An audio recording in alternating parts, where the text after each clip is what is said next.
L'actualité médicale, c'est aussi à Strasbourg un séminaire de sympathicothérapie, une manière de se rééquilibrer par le nez. Pascal Verdeau, ça demande quand même quelques explications sur cette médecine dite douce, je crois. Oui, écoutez, c'est une méthode donc, qui consiste à effectuer des stimulations dans les narines, dans les cavités des fosses nasales. Le principe est ancien, il s'agit de réflexothérapie, c'est-à-dire qu'à partir des muqueuses, par voie réflexe, on peut agir sur l'ensemble de l'organisme. Le thérapeute se sert de stylets, d'aiguilles, un petit peu semblables à celles utilisées en acupuncture, mais attention, les deux techniques sont différentes.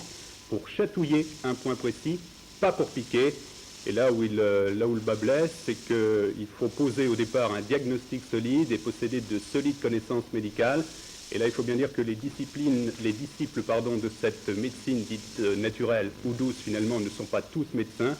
Qu'importe, finalement, ne soyons pas sectaires. Je vous propose une démonstration de sympathicothérapie. Voilà, très bien. On va faire l'autre narine. Voilà, c'est terminé.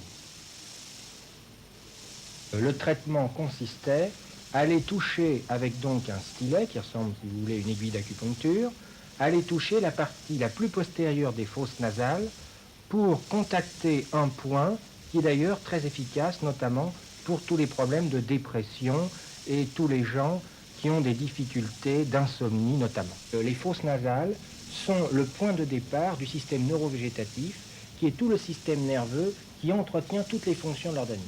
Et à partir du moment où ce système est déréglé, eh bien ça va engendrer pratiquement toutes les pathologies et toutes les maladies.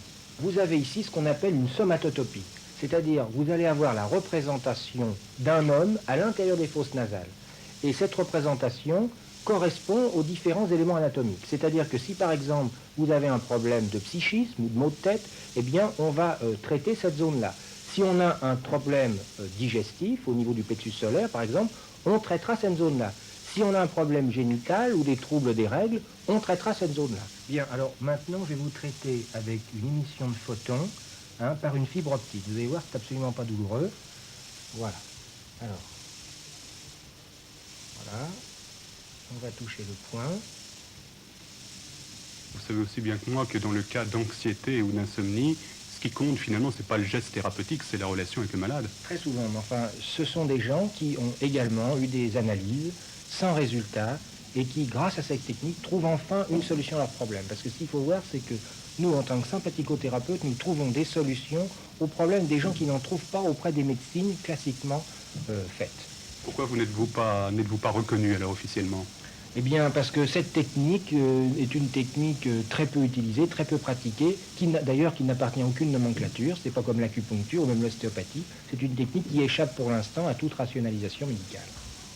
Oui, deux précisions encore, Claude. Notre cobaye nous a dit que c'était désagréable mais pas dangereux. Enfin, il n'existe pas encore de sympathicothérapeute en Alsace.